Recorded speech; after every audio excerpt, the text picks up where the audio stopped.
네, 안녕하세요. 815 모니터 오늘도 즐겁게 시작합니다. 지난 시간에 이어서요, 많은 분들의 요청에 의해서 나의 첫 금리 공부, 이 책을 쓰신 저자 염상훈 작가님을 다시 한번 또 초대를 했습니다. 오늘 이렇게 나와주셔서 감사합니다. 네, 감사합니다. 저도 많은 요청이 진짜 있었는지 모르겠는데 정말 있었다면 되게 사실 기쁜 마음을 갖고 나왔고요. 방금 소개받은 나의 첫 금리 공부의 저자 염상훈입니다. 자, 이제 바로 질문으로 들어갈게요. 네. 디플레이션에 대해서 우리 지난 시간에 한번 이야기 나눴었잖아요. 네, 좀 깊게 얘기하고 싶은 주제였습니다. 네. 근데 그 디플레이션이라고 하는데 부동산만 오른다. 네. 물가는 뭐 잘 모르겠다. 이건 무슨 현상이냐? 이런 얘기가 있어요. 네. 예.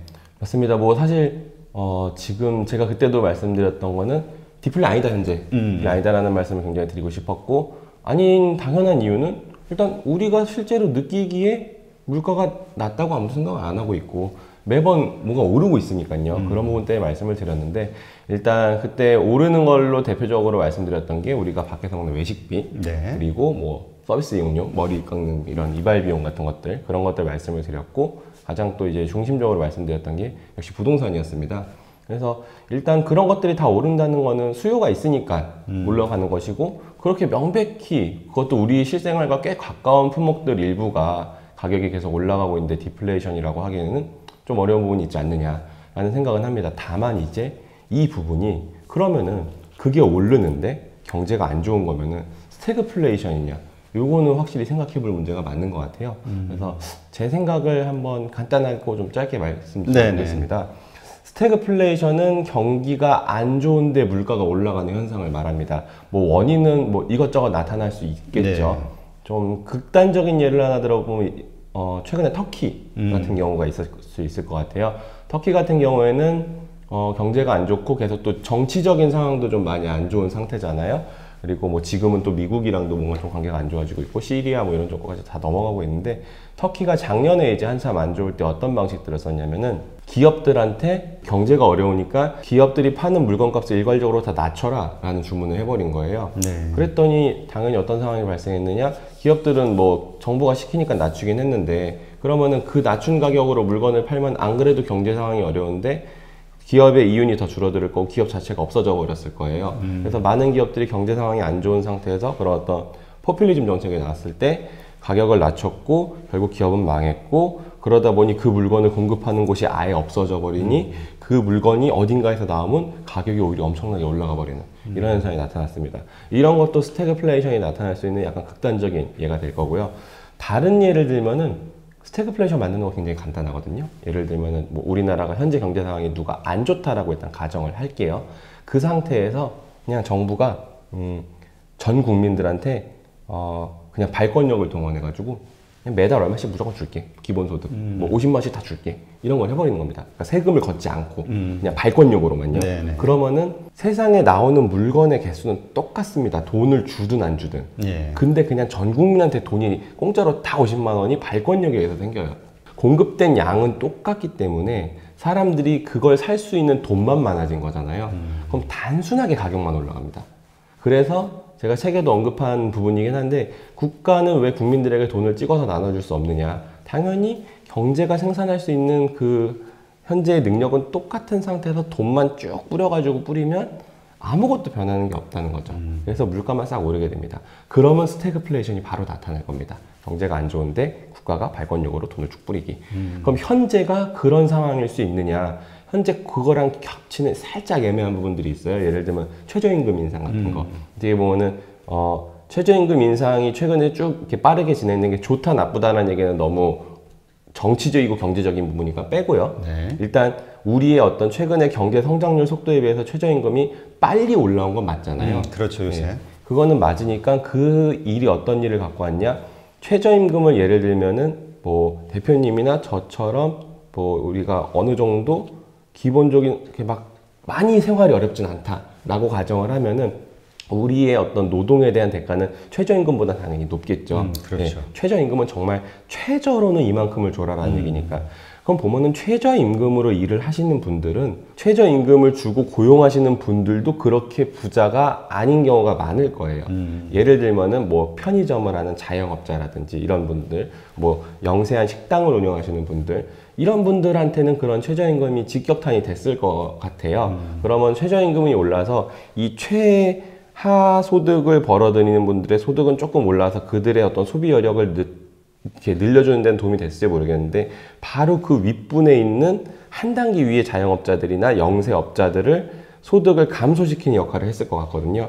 그러면은 전체적인 어떤 완전한 소득 증가 이런 거 나타나지 않은 상태에서, 이런 상태에서 스태그플레이션의 요인이 약간은 있을 수 있지 않느냐라는 생각이 첫 번째고요. 두 번째는 사회 양극화입니다.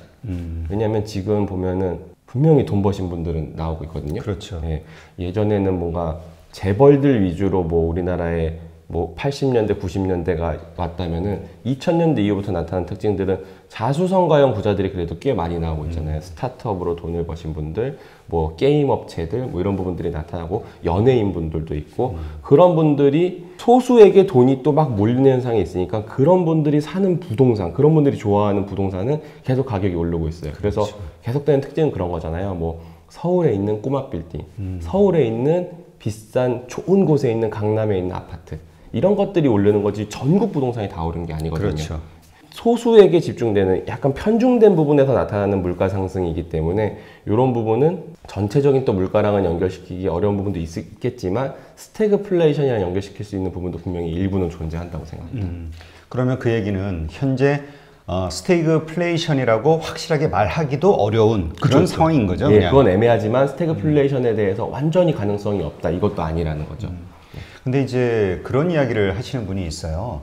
그 우리가 무슨 대회, 무슨 그 외국에서 발표하는 여러 가지 경제 지표들을 보면 분명히 이렇게 계속 나아진다라고 지금 나오거든요. 하지만 국민들이 체감하는 그 경제 실질 어떤 효과는 되게 어렵다라고 느껴진단 말이죠. 그러니까는 정부 관계자들은 좋아지고 있어. 근데 또 일반인은 무슨 소리야? 지금 되게 더 힘들어지고 있어. 이러면서 뭔가 괴리감이 생기고 있는데, 이제 한국도 경제가 어느 정도 성장했기 때문에 2, 3%대의 경제 성장률이 이제 고착화되는 거 아니냐, 선진국들처럼. 네. 이걸 이제 인정해야 된다, 이런 얘기도 있던데 어떻게 생각하세요? 제가 그 말씀을 지난번에도 짧게는 드렸던 것 같아요. 저는 방금 대표님이 말씀하신 그 부분에 굉장히 크게 동의를 하는 사람 중에 한 명입니다. 우리의 눈높이를 많이 낮춰야 된다고 기본적으로 생각을 합니다. 우리나라 되게 특이한 나라예요. 일단 OECD 국가 중에, 아니면 전 세계 따져도 마찬가지일 것 같아요. 대학 진학률이 가장 높은 나라입니다. 그래서 우리나라는 우리가 일반적으로 생산 가능 인구라는 단어를 얘기할 때 15에서 64세를 얘기해요. 그게 우리가 일반적으로 국제적으로 얘기하는 생산 가능 인구입니다. 한국만 놓고 보잖아요. 그러면 한국은 일단 다 대학 가야 됩니다. 그리고 남자들은 거기다 추가해가지고 2년 동안 군대 가야 됩니다. 그러다 보니 또 남자들이 이렇게 군대를 갔다 오니까 여자분들 입장에서도 약간 남성들의 사회 진출이 자동으로 늦어지잖아요. 자기도 약간 여유가 생기거든요. 그러다 보니 그럼 나도 나를 좀 더 개발시킨 다음에 사회로 나가야겠다라는 생각이 좀 퍼지는 것 같아요. 그래서 뭐 여성분들, 그러니까 여자 대학생들의 평균 재학 기간이 대학교가 4년에 가까운 게 아니라 거의 6년에 가깝습니다. 그리고 남자는 거의 7년 가까이 가고 있고요. 남자는 이해가 되는데 여자는 좀 의외네요. 6년. 뭐 이렇게 취업을 준비하는 기간이라든지 아니면 해외 연수 뭐 이런 것들을 이제 주로 갔다 온다는 거죠. 그래서 우리나라는 첫 사회생활을 하는 게 굉장히 늦어요. 근데 미국 같은 경우에 생각해보면, 아니 15세부터 누가 일을 해라고 하지만, 미국 뭐 다른 나라들, 후진국은 당연히 어린 나이들이 일을 할 겁니다. 당장 그렇죠. 벌어 먹고 살아야 되니까. 근데 선진국들도 부모한테 손 벌리는 걸 되게 부끄러워하는 그런 문화가 있는 나라들이 많이 있잖아요. 그래서 너무나 당연히 아르바이트를 하고 이런 게 당연한 나라들이 있거든요.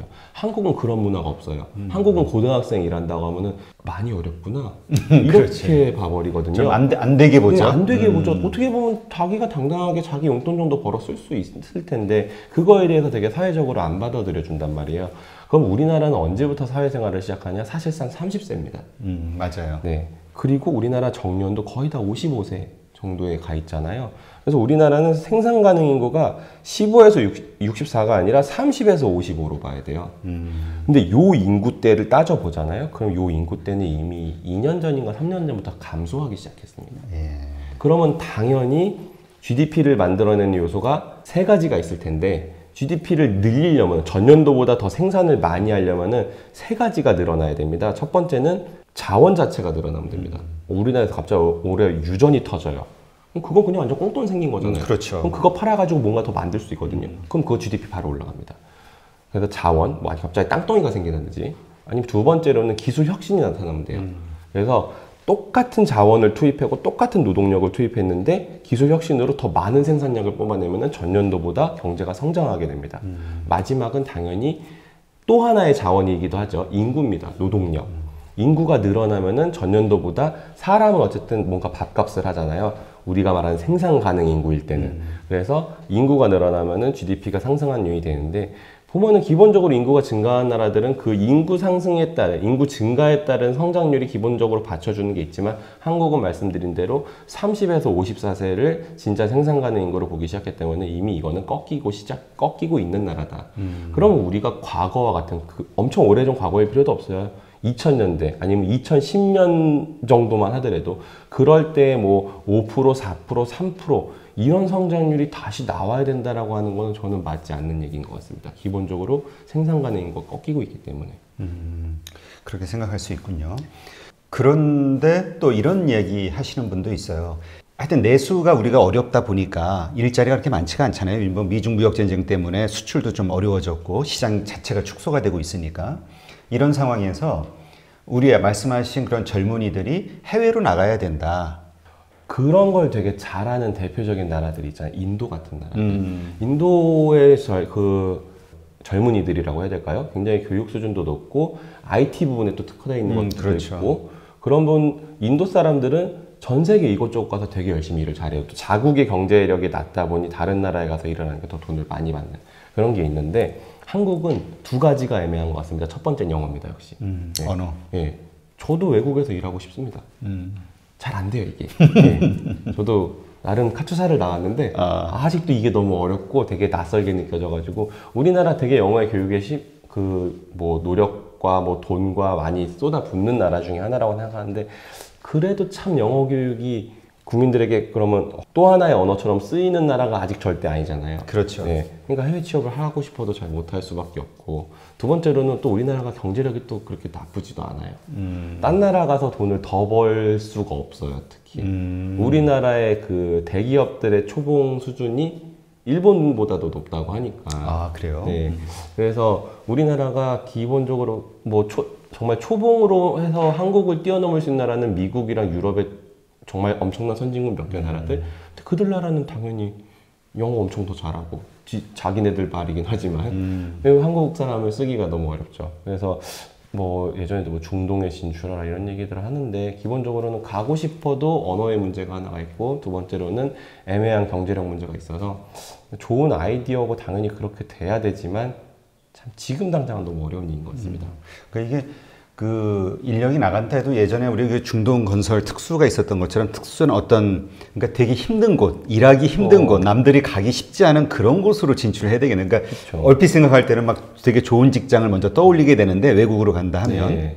오히려 역으로 좀 그런 선진국의 우수한 인력들이 꺼려하는, 그러나 기회가 있는 그런 곳들을 개발해야겠다는 생각이 문득 드네요. 네, 아니면은 사실 옛날에는 뭐 우리가 중동으로 갔든 뭐 독일의 광부, 간호사, 한국이 워낙 못 살았으니까 그 나라에 가서는 그런 힘든 일을 해도 한국에서 버는 것보다 더 많이 버는 거잖아요. 그렇죠. 네, 지금도 뭐 중국 분들이 한국에서 일하는 것도 비슷한 논리일 거고요. 우리가 갈 데가 진짜 잘 없습니다. 그렇게 따져보니까 또 그러네요. 네. 뭐 일본 사람들이 한국 가서 일하는 거 보기 힘든 거랑 비슷하다고 생각합니다. 네, 그렇군요. 우리 지난 시간에 이제 그 외화, 자본 수지에 대해서 이야기를 나눴었거든요. 그래서 그때 그 일본의 경우는 뭔가 좀 어려운 위기가 터지면 오히려 외국 자산을 팔아서 들어오는 그 엔화들 때문에 이게 환율이 계속 유지가 된다, 오히려 올라간다. 그렇죠. 오히려 강세를 보이죠. 예, 강세를 보인다, 이런 얘기를 하셨는데, 그래서 우리도 적극적으로 해외 자산을 좀 늘려나가야 된다라는 의견을 주셨거든요. 근데 이제 이런 질문을 주셨어요. 그걸 보고 위기가 터졌는데 국내 민간이 외국에 투자한 자산을 팔고 국내로 과연 들어올까? 네. 오히려 위험한 일이 생기면 바깥으로 빠져나가려고 하는데, 그렇죠. 이거 봤습니다. 저도. 네. 그런 질문을 일단 네. 하나 하신 분이 있어요. 어떻게 맞아요. 답하실 수 있어요? 제가 외환보유고를 그러니까 외환보유고 쌓지 말자는 말씀을 드렸던 거잖아요. 외환보유고 별로 필요 없다. 네, 달러는 필요 없다. 네, 그러니까 우리가 정부가 달러 들고 있으면 안 된다. 정부가. 민간이 들고 있어야 된다. 그래서 외환보유고 쌓지 말고 자본수지 적자를 계속 내야 되고, 우리가 민간이 적극적으로 그게 뭐 보험사든 뭐 연기금이든 아니면 일반 달러를 많이 벌어들인 우리나라의 대기업들이든 그런 기업들이 많이 가서 해외에 가서 자산 사고 기업 주식 사고 기업 채권 사고 뭐 여러 가지 형태의 어쨌든 해외 자산을 확보를 해 놓으면은 위기가 터졌을 때 우리도 걔네 거 팔고 오면은 외국인이 국내 거 파는 것만큼 서로 매칭이 된 그 순간부터 환율 변동성이 많이 줄어들 거라고 말씀을 드렸어요. 그랬더니 저도 요거를 본 게 아니 민간이 왜 그걸 왜 팔아? 환율 그렇죠. 올라갈 텐데. 더 기다리지. 톡이 달리지 이런 얘기를 이제 저도 봤는데 이건 그냥 정말 단순하게 그 말씀한 거랑 똑같습니다. 민간 입장에서는 만약에 위기가 터졌어요. 그래서 환율이 막 오르려고 해요. 근데 우리나라가 충분히 해외 자산을 쌓아놨다고 가정을 할게요. 그러면은 그때부터는 어차피 눈치 게임입니다. 환율이 올라가는데 우리도 바깥에 팔 자산이 엄청 많은 상태예요. 국내 자산은 수익률이 뭐 마이너스를 가고 있었겠죠. 근데 해외 자산은 경기가 좀 어려워서 그 나라 주가가 좀 빠졌다고 해도 환율 때문에 그걸 뭐 상쇄를 시키고 오히려 좀 더 벌었다. 그러면은 그들이 왜 팔아야 되느냐? 그들은 이익이 났으니까 그냥 판다는 겁니다. 언제 팔지는 고민하겠죠.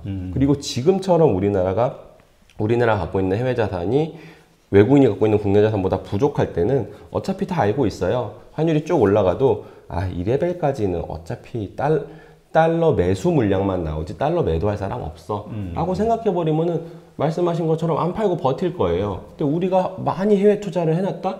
그러면은 다들 서로 알고 있는 거죠. 누가 먼저 저 바깥의 자산을 이익 실현을 하기 시작할까? 한번 이익 실현 물량이 나오기 시작하면은 계속 또 옆에서 팔고 하면서 환율 다시 다 떨어지는 거 아니야? 이런 고민들을 할 수밖에 없을 거라는 겁니다. 그래서 충분히 서로 매칭이 될 만큼 우리가 갖고 있는 해외 자산, 외국인이 갖고 있는 국내 자산 매칭이 될 만큼 쌓아놓으면은 위기가 터졌을 때 민간은 누가 시켜서 파는 게 아닙니다. 자신의 최대한의 이익을 위해서 적당한 시점이 왔을 때 팔 거고 그걸 팔아서 국내 자산이 많이 싸진 것들을 물타기를 하지 않겠느냐. 그냥 이런 합리적인 생각을 제가 그냥 하고 있는 거죠. 그래서 우리가 이 생각을 할 만큼 우리도 진짜 바깥에 팔 자산 이제 엄청나게 많아졌으니까 이 환율이 이 정도 수준에서 함부로 내가 더 기다리면 안 되겠는데 라는 생각을 할 만큼만 있으면은 그런 이슈는 없을 거다라고 생각하고 있습니다. 그렇군요. 근데 어쨌든 현재와 같은 정부가 달러를 보유하고 있는 이런 상황, 분명히 전문가들이 볼 때는 뭐 그렇게 좋은 상황은 아니잖아요. 근데 왜 정부는 이러한 상황을 유지하고 있는 거죠? 이거는 나름대로 이유가 있겠죠, 자기들도. 그렇죠. 어쩔 수가 없었던 겁니다. 왜냐하면 우리나라가 과거에는 해외에 뭘 투자한다는 생각을 안 했어요. 기본적으로 우리나라보다 더 안 좋은 나라는 엄청나게 위험해라고 했기 때문에 안 했고요. 우리보다 좋은 나라들은 금리가 낮잖아 라고 해서 안 했어요. 그러면은 우리는 그럼 왜 옛날부터 애플이나 구글이나 이런 주식은 왜 안 샀지? 몰라서 또 안 샀어요.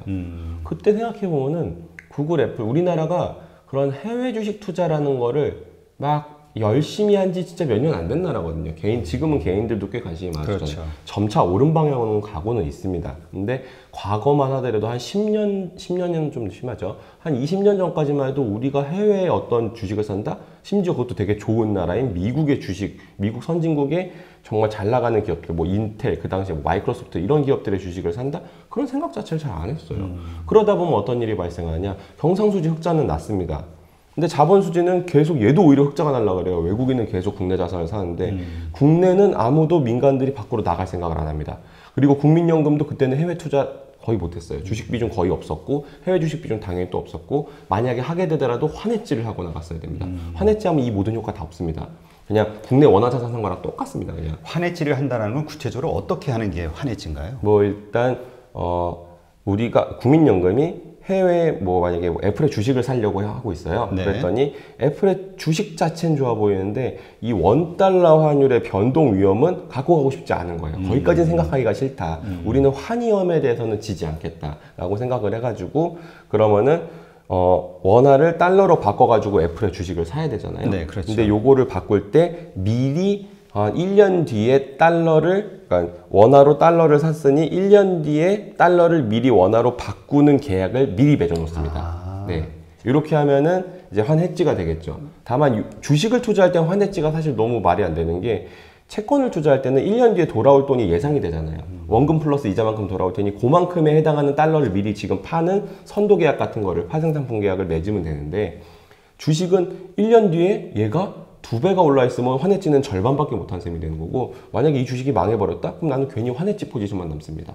그러니까 주식에 대해서는 당연히 환해지를 하면 안 된다는 게 저의 기본적인 생각인데, 그런 게 다 애매하고 이러니까 안 투자를 해요. 그러면은 경상수지는 엄청나게 흑자가 났는데, 자본수지는 또 외국인이 국내 자산 사면은 해외에서 우리나라로 돈이 들어온 셈이 되잖아요. 네. 우리나라는 아무도 바깥에 투자를 안 해요. 자본수지도 또 흑자가 납니다. 네. 그럼 뭐 이 나라에 달러가 이만큼이 있는 거예요. 그럼 이거를 어떻게 합니까? 방법이 없잖아요. 왜냐면 달러인 채로 둥둥 떠다닐 수는 없잖아요. 그러면은 계속 그 달러를 누군가 원화로 바꾸려는 시도를 할 거거든요. 그러면 원화 환율이 엄청나게 내려가겠죠. 원화가 강세를 갈 테니까 우리나라의 수출 경쟁력이 안 좋아질 겁니다. 그렇죠. 그러면은 정부가 할 수 있는 방법은 국채를 발행하고, 한국은행은 통환채를 발행해서 우리의 외국한 관리하는 외국한 평형기금 이런 거를 활용해가지고 원화를 팔고 달러를 사서 시중에 있는 달러를 다 걷어들이는 행동을 하는 겁니다. 경상수지와 자본수지가 동시에 흑자가 나면은 그건 정부의 외환보유고가 될 수밖에 없는 거죠. 어쩔 수가 없이 쌓인 거죠. 아, 그러고 보니까 그럼 이제까지의 문제는 결국 우리의 어떤 금융, 투자라든가 이런 금융과 관련된 어떤 정보 인프라가 좀 낙후됐었던 거네요. 그렇죠. 그렇게 볼 수 있을 것 같습니다. 네. 그럼 이제 지금은 좀 많이 달라졌나요? 지금은 이제 개인들도 막 해외 주식을 그렇죠. 아직 뭐 유행하죠. 네. 지금. 이제 분명히 올라오고 있어요. 과거에 비해서 많이 개선되고 있는데 좀 더. 어쨌든 외국인이 우리나라 자산을 또 어마어마하게 들고 있으니까 그 수준까지는 가야 된다라는 게 그냥 저의 생각입니다. 개인적인 사견입니다. 그게 이제 금융 무지에서 비롯된 것일 수도 있는데, 어떤 사람들은 정말 흑자라는 단어 자체가 좋은 거니까 자본수지 흑자 이게 다 좋은 것처럼 느껴지거든요. 그렇죠. 그게 정말 잘못된 생각이에요. 근데 이제 양쪽 다 흑자. 그도 흑자 난 돈 어디로 가냐 이거예요. 갈 곳은 외환보유고밖에 없습니다. 그러니까 자꾸 정부 주도로 갈 수밖에 없었던 거네요. 그렇죠. 정부가 해결해야 되니까. 네, 할 수가 없으니까요. 네. 이런 질문을 그와 비슷하게 하시는 분이 의외로 좀 있더라고요. 뭐냐면 무슨 소리야? 우리 돈을 우리 국내에다 투자해야지 국부를 왜 외국으로 유출시켜? 외국에다 투자하는 거를 국부를 유출시키는 행위로 이렇게 생각하시고 강하게 이의를 제기하는 분이 있더라고요. 어떻게? 만약에 우리가 경상수지가 적자면 그런 행동을 할 수도 있죠. 근데 경상수지가 흑자인데 그냥 정말 이거는 그냥 단순하게 어떻게 보면 더하기 빼기의 문제일 수도 있는 거거든요. 우리가 바깥에서 돈을 벌었잖아요. 우리의 상품과 서비스를 팔아서 벌어왔다는 겁니다. 우리가 핸드폰 열심히 팔아가지고 돈 벌어온 거예요. 자동차 팔고 해가지고. 근데 그 판 돈을 어디에 보관해야 되냐 이거죠.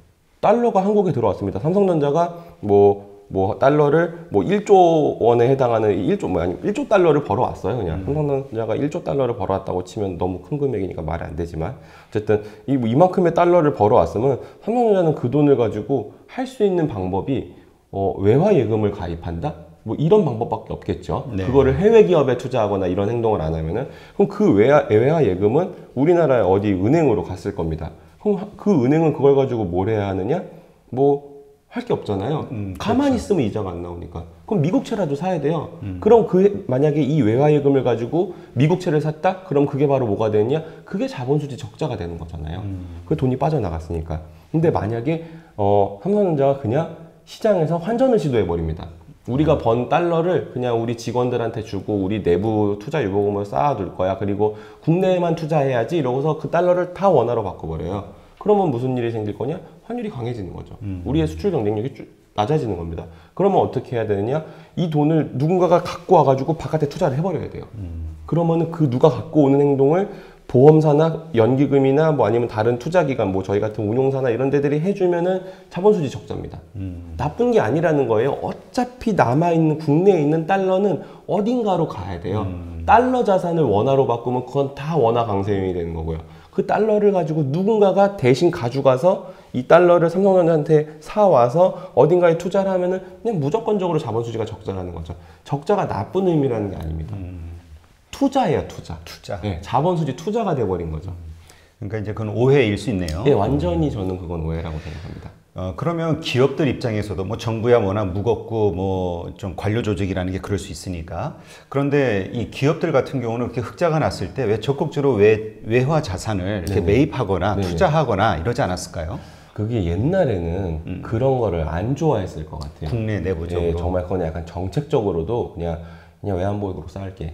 니네 하지 마. 라고 생각했을 것 같고, 과거에는 한국의 기업들이 해외 기업에 투자하는 거를 그것도 그냥 익숙하지 않은 거였죠. 그러니까 우리 민간 금융기관들이 해외에 투자 못한 거와 똑같은 논리로 우리나라 국내 기업들도 해외에 투자한다는 생각 자체를 그렇게 많이 안 했다라고 저는 생각을 하거든요. 지금은 뭐 되게 많이 하잖아요. 되게 적극적으로 뭐 최근에 현대차가 저 미국 가가지고 자율주행차 같이 만든다고 어느 모티브였나요? 그 회사랑 뭐 몇 조씩 서로 내가지고 합작해서 만들기도 했고, 해외 투자 또 지금 정말 열심히 하고 있는 회사 중에 하나가 또 SK. 네, 정말 이것저것에 돈 많이 뿌리고 있죠. 이런 행동들을 잘 생각해보면 그런 게 뉴스화되고 막 가시화되고 막 해외에서 우리나라 기업들이 몇 천억짜리 돈 쓴다 이런 게 나온 지 얼마 되지 않았습니다. 이제는 뭐 과거에 비해서 역량이 늘어났다고 해야 될까요? 그러니까 이제 금융 정보 혹은 그 금융과 관련된 어떤 계몽이 좀 충분히 돼가고 있다 이렇게 좀 봐도 되겠네요. 그렇죠. 이제 과거에 비해서 어쨌든 금융에 대한 역량 같은 건 분명히 커지고 있고, 우리도 이제 더 영어를 잘하기 시작한 사람들이 많아졌고, 이제 예, 그런 인프라 같은 게 점점 생기고 있는 거죠. 네. 사람들의 인식도 많이 바뀌었고요. 이게 또 비슷한 얘기인데, 일본 같은 경우는 그 위기가 생겼을 때 바깥에서 자산 팔아서 들어와서 결국은 이제 엔화 이 가치가 계속 이렇게 안정적으로 유지가 될 수 있는 거는, 일본 자체는 미국과 통화 수합이 돼 있어서 기축 통화의 그 좀 인정을 받고 있기 때문에 그런 거 아니냐. 한국은 그렇지 않기 때문에 적용되기가 어려운 상황이다. 이런 얘기 하신 분도 있어요. 저는 또 그런 생각을 할 때 어떻게 바라보냐면, 일본은 뭐 되게 대단한 나라여서 그게 통화가 안정적이다 그런 생각 안 하고요. 일본은 예를 들면 이런 거죠. 일본 국가 신용등급 한국보다 안 좋습니다. 그래요? 네, 이제는 일본의 국가 신용등급이 한국보다 안 좋아진 지 좀 됐을 거예요. 그러니까 과거엔 당연히 일본 신용등급이 더 높았는데, 최근에는 한국이 계속, 한국은 신용등급을 매길 때 늘 가장 가슴 아픈 요인이 하나가 있죠. 북한이 자꾸 신경 쓰여서 지정학적 리스크를 항상 반영을 해요. 그래서 우리는 항상 갖고 있는 우리의 체력보다 좀 덜 평가받는 게 존재를 합니다. 근데 일본은 어떤 부분이냐면, 일본은 갖고 있는 국가의 부채가 미국보다 많은 나라예요. 국가의 부채의 절대 규모만 보면은 미국의 2배 정도 있을 겁니다. 왜 미국보다도 경제 규모가 작은 나라가 왜 미국의 2배나 부채가 있지? 라고 하면은 뭐 고령화다 보니까 복지에 대한 비용 이런 게 많이 들어가고 있을 거잖아요. 지금도 계속 더 늘어나고 있을 거고. 그렇죠. 예, 그래서 아무래도 고령화가 심화된 국가는 어쩔 수 없이 세금을 많이 모자니까 세입이 모자르니까 국채를 발행을 해가지고 재정을 늘릴 수밖에 없는 게 존재를 합니다. 또 그렇게 경제가 많이 체력이 떨어지고 슬로우해진 나라들은 금리가 낮기 때문에 국채가 미국의 2배여도 이자 부담이 거의 뭐 미국과 동일한 이런 정도 수준인 것도 분명히 있을 거예요. 그렇지만 어쨌든 말씀드리고 싶은 거는, 일본의 신용등급이 한국보다 안 좋습니다. 그러면은 왜 항상 그럼에도 불구하고 엔화가 강세냐? 이거는 앞서 말씀드렸던 거랑 계속 그냥 동일하게 돌아갑니다. 일본은 그냥 바깥에 투자한 자산이 많은 나라일 뿐입니다. 그리고 외국인이 일본 투자하기에는 안 좋은 나라고요. 금리가 낮고 재미가 없는 나라다 보니까. 우리나라 분명히 언젠가 그런 모습으로 가긴 갈 거예요. 가긴 갈 건데, 지금 당장은 그래도 아직 일본은 이렇게 돼 있으면 한국은 아직 이렇게 돼 있는 상황이기 때문에 일단 여기 맞춰놓고 고민하자라는 게 제 생각입니다. 어차피 이거는 가는 방향이긴 합니다. 그렇군요. 지금 요즘 그 금리가 말씀하신 대로 이제 저금리, 저성장 시대가 됐잖아요. 그러다 보니까 이 자본을 가지고 계신 분들이 마땅히 수익을 낼 게 별로 없는 거예요. 네, 맞아요. 그러니까 이제 0%대 예금 금리가 이제 왔다, 도래할 것이다, 뭐 이런 얘기도 있고, 이런 상황에서 투자처로 좀 적당한 게 어떤 것들이 있을까요? 최근에 어제였죠? 그저께였나요? 네. 하루 전인가 이틀 전에 롯데리츠가 상장을 했습니다. 네, 롯데리츠가 상장을 했는데, 리츠라는 거는 부동산 자산을 모아가지고 이거의 주식 부분을 상장을 시킨 거거든요. 네. 그리고 롯데리츠는 대출도 받아요. 대출도 받고 채권도 발행해가지고 밑에 대출을 이만큼을 쌓아놓은 채로 주요 몇 개 그게 자산이 있었죠. 강남의 롯데백화점이랑 뭐 롯데마트 몇 개 해가지고 쭉 묶어서 대출 이만큼 받아서 낮은 금리로 대출 받고, 이 위에 지분에다가 뭐 임대수익 떨어지는 거에서 이자 비용 빼고 나머지는 이 주식들한테 배당을 해줄게. 이렇게 만드는 게 리츠잖아요. 네네. 그러니까 여러 개의 부동산을 많은 사람들이 모여서 함께 사는 개념이라고 보시면 됩니다. 네. 그게 리츠인데, 그 롯데 물건들을 가지고 만든 롯데리츠가 상장을 5,000원인가에 했는데 상한가를 갔어요, 첫날에. 그래요? 네, 되게 이상한 거거든요. 왜냐면 딱 봐도 이거는 그냥 배당 상품이거든요. 그렇죠. 그러니까 뭔가 크게 성장할 만한, 그쵸. 기대할 만한 네. 가 없잖아요. 만약에 나중에 강남 땅값이랑 그런 롯데마트 땅값이 엄청나게 올라서 롯데리츠를 확 해산시켜버리고 그 이익을, 자녀 이익을 다 분배를 한다. 그러면은 뭐 그 어떤 뭐 자본 차익이 생길 수도 있는데 롯데리츠 기본적으로 길게 가려고 만든 거거든요. 롯데가 앞으로도 추가적인 더 롯데마트 땅들, 롯데백화점 땅들 더 붙여가지고 계속 롯데리츠를 키울 마음으로 만든 걸로 알고 있는데 그게 상한가를 갔어요. 그 얘기는 또 심지어 대출도 아니고, 그러니까 만약에 롯데가 갖고 있는 그런 자산들의 임대 수익이 떨어질 일이 생기면은 나중에는 깨질 수도 있는 거지만, 뭐 지금 뭐 롯데백화점이 당장에 망하거나 롯데마트가 망하는 일은 없을 테니까. 어쨌든 현재 수준에서 그 5천 원을 기준으로 이 정도 배당이 예상된다. 그리고 요 정도 예상되는 배당 금액은 크게 변하지 않을 거라고 다들 알고 계셨을 거예요. 네. 근데 그런 주식이 상한가를 갔다는 굉장히 이상한 거죠. 사람들이 그 정도 수익률을 안정적으로 낼 만한 자산이 없다고 평가를 한 거예요. 심지어 대출도 아니고 주식인데도. 네, 그냥 롯데를 믿고 그냥 그럼 나는 이게 5천 원인데 오늘 상한가를 갔다는 거는 상한가 가격에도 사겠다는 사람이 있었던 거잖아요. 그렇죠.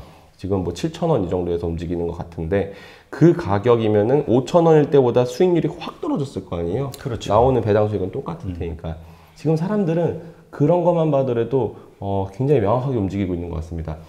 그냥 예금 금리보다 높은 안전한 투자처면은 나는 일단 갈 거야가 되고 있다는 거죠. 그래서 그 또 일환으로 꼬마 빌딩들 이런 것들도 가격이 올라간 게 강남에 있는 빌딩의 가치는 떨어지진 않겠지라는 막연한 믿음과 거기에서 나오는 수익을 내가 지금 이 돈을 주고 사면은 막 수익률 2% 이런 데들도 지금 막 그냥 가서 사는 거거든요. 네.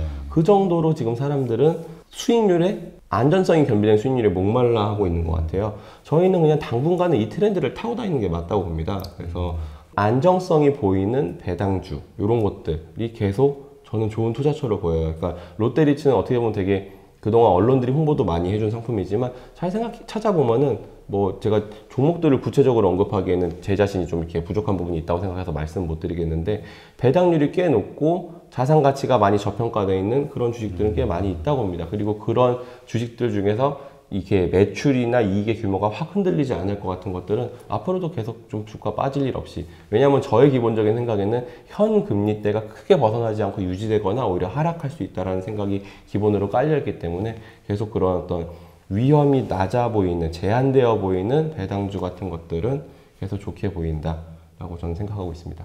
그렇군요. 그러면 반대로 좀 아까 우리 이제 해외 쪽에 좀 적극적으로 투자를 해야 된다고 말씀을 하셨는데, 우리가 해외에 적극적으로 투자를 한다고 마음을 먹고 찾아봤을 때 어떤 쪽을 좀 찾아보는 게 좋을까요? 요거는 제가 생각은 하고 있는 거긴 한데 구현하는 게 쉽지가 않은데 우리가 지금 보면은 되게 해보고 싶은 채권들이 몇 개 있거든요. 해외에서. 예를 들면은 브라질 채권 많이 비싸졌는데 브라질 채권 같은 것도 여전히 뭐 금리가 그렇게 나쁘진 않습니다. 한 7%대. 그리고 어차피 브라질 채권 투자할 때는 환을 보고 투자하거든요. 그렇죠. 그리고 지금 완전 나라 망가지고 있는 터키 같은 거, 이런 거 지금 터키 통화가 과거에 비해서 한 3분의 1 통화 이렇게 나 있잖아요. 네. 우리 과거 브라질 채권이랑 비슷하거든요. 많이 망가져 있는 상태는 맞습니다. 여기서 얼마나 더 망가질 수도 있지만 뭐 멕시코 채권도 이런 것도 있을 거고요. 요런 러시아 채권 이런 것도 있을 거고, 위험하고 금리 꽤 높고 통화 가치가 과거에 비해서 많이 좀 낮아져 있는 이런 채권들을 묶어서 사고 싶어요. 그리고 이 중에서 몇 개 살 수 있는 채권들도 있긴 있습니다. 단 위험하잖아요. 그렇죠. 이 위험함을 해지를 해야 되거든요. 이걸 그냥 위험하게 하기엔 너무 위험한 투자처들입니다. 지금 그렇죠. 말씀드린 나라들이. 요거랑 미국채를 같이 사는 거예요. 미국채 사는 이유는 뭐죠? 미국채는 얘네들이 위험한 일이 터졌을 때, 이쪽의 환율이 통화 가치가 엉망이 됐을 때 당연히 얘가 오를 겁니다. 그렇죠. 네, 얘네 둘 자체가 해지 관계가 생겨요. 반대로 가니까요. 네. 그렇지만 여기에 만약에 뭐 제가 이 위험군들을 5대5로 비중을 나눠요. 그래서 미국채 절반과 위험국가 채권 절반을 들고 있는데, 여기에 뭐 평균 금리가 뭐 8%다. 그리고 미국채 금리는 2%다. 그러면은 이 둘을 섞으면은 평균 금리가 5%는 나올 거거든요. 네. 그리고 환율에 대한 위험성은 얘네가 좋아지면은 얘가 약해지겠죠, 아무래도. 그렇죠. 그렇지만 그게 완전 대칭 관계는 아니니까요. 그래서 금리와 수익을 같이 쫓으면서 갈 수 있지 않을까라는 생각을 하고 있어요. 근데 정말 위험한 일이 생기면은 얘가 망가지는 거를 얘가 상당 부분 커버를 할 거라고 저는 생각을 합니다. 이 비율은 개인적인 고민이 많이 필요한 부분이겠지만, 이런 컨셉을 가지고 투자를 하는 거는 저는 좋다고 봐요. 그리고 내가 한 이 투자가 깨진다 하더라도 이거는 계속 내가 그냥 장기적으로 이 포지션을 쌓아갈 거야. 그래서 깨지면 그래, 이건 물 타도 돼. 이런 식으로 만들어도 괜찮은 포지션이라고 저는 생각하거든요. 제가 생각하고 있는 해외 쪽 투자는 이런 식으로 저는 일단 생각을 하고 있습니다. 그렇군요. 지금 자산 가격의 인플레이션에 대비하라는 그런 말이 좀 떠돌아다니는 것 같아요. 근데 저는 이게 잘 무슨 말인지 이해가 안 가더라고요. 좀 설명 좀 해봐 주시죠. 자산 가격의 인플레이션을 대비하라라는 거는 제가 느끼기에는 네. 우리가 전 세계를 지금 동시에 목격하고 있는 현상이 역시 저금리입니다. 그렇죠. 예, 모든 나라가 다 낮고 심지어 볼 수 없었던 현상이 나오고 있죠. 마이너스 금리. 그러게요. 예, 그래서 유럽에 가면은 유럽 중앙은행들은 너네 우리한테 지급준비금 예치시키면은 마이너스 금리를 줄 거야. 그 얘기는 오히려 돈을 보관료를 내라는 개념이 되는 거잖아요. 그러니까 가능하면은 바깥에서 돈 뿌려. 이런 얘기를 억지로 하고 있는 거거든요.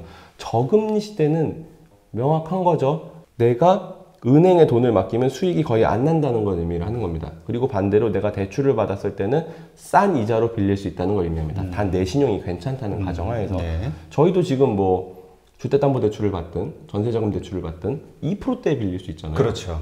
진짜 싼 금리가 맞거든요. 내가 빌릴 수만 있으면. 자꾸 정부가 대출을 규제해서 그렇지. 지금 이런 상황에서는 사람들이 당연히 투자를 하려고 애들을 씁니다.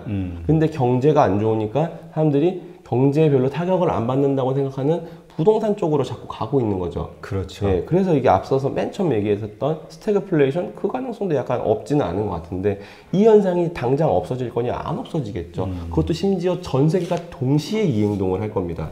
그러면은 반대로 얘기하면은 우리가 어떤 실물 자산에 비해서 화폐 가치가 계속 낮아지는 개념이 되는 거거든요.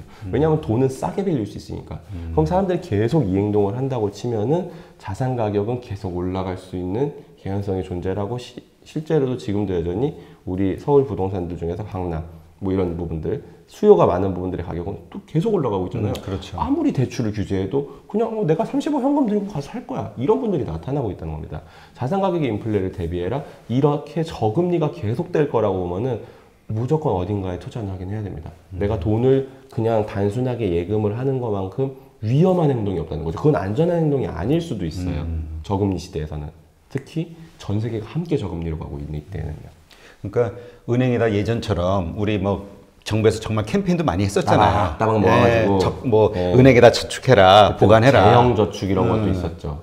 그러니까 이런 시대에서는 그런 정말 바보 같은 짓이다라고 할 수 있는 거네요. 그게 안전한 행동이 아니라는 겁니다. 그렇죠. 그게 위험한 행동이 될 수 있다는 거죠. 저금리에서는 계속 저금리인데 나만 은행 가가지고 1% 이자 받아서 뭐 하겠어요. 심지어 그렇죠. 롯데리츠가 약간 일종의 채권처럼 생각했는데도 5,000원짜리가 바로 상한가를 가버리는데. 정말 그 뭐 성경에 나오던가요? 그렇게 돈을 가지고 땅에다 묻는 사람, 네. 그 바보 같은 걸로 뭐 질책받는 것처럼 그렇죠. 지금은 뭔가 어디엔가 분명히 투자를 계속 하지 않으면 안 되는 그런 시대적 상황이네요. 제가 부동산 투기를 주장하자는 말씀은 아닌데 내가 투자처를 찾아서 그게 부동산이든 뭐 해외 주식이든 국내 주식이든 뭐든 뭔가의 자산에 투자라는 말씀을 전 드리고 싶어요. 어쨌든 은행에 예금 넣어놓을 때는 아니다. 그러면 반대로 이제 대출을 받는 경우 있잖아요. 뭐 10년 이상 장기 대출을 받을 때 고정금리로 받는 게 나을까요? 아니면 변동금리로 받는 게 나을까요? 요즘 그것도 대출 받는 분들은 고민 잠깐 하거든요. 그렇죠. 이게 진짜 어려운 문제인 것 같아요. 왜냐면은 우리가 10년 뒤에 우리나라의 금리가 낮을 거다라는 건 거의 다 동의하실 것 같아요. 왜냐면 10년 뒤면 더 고령화돼 있을 거고요. 더 경제 성장률이 더 지금보다 잠재 성장률도 더 낮아져 있을 거고 뭔가 아무래도 일본과 비슷한 느낌으로 가겠죠. 그러겠죠. 그때 10년 뒤에 엄청 한국 경제가 뜨거울 거다 이런 예상을 하기가 쉽지 않을 것 같아요. 만약에 글로벌이 엄청 뜨거워가지고 한국이 금리가 오르고 경제가 좋고 이런 거는 뭐 지금 예상할 수 있는 부분이 아니니까 그냥 차치하고 단순하게 다 베이스 시나리오로 치면은 현재 금리 수준과 10년 뒤 금리 수준이 누가 더 높을 거냐를 생각해 봤을 때 현재가 더 높지 않을까라는 예상이 더 많을 것 같아요. 그러면 당연히 변동금리를 해야 됩니다. 근데 저는 여기서 또 이상한 게 지금 대출금리가 2%대인데 네. 이게 진짜 낮아지면은 그래봐야 1%대를 기대하는 것도 좀 이상한 것 같아요. 왜냐면 은행의 예금금리 자체는 0 밑으로 가기가 진짜 어렵거든요. 예금금리니까.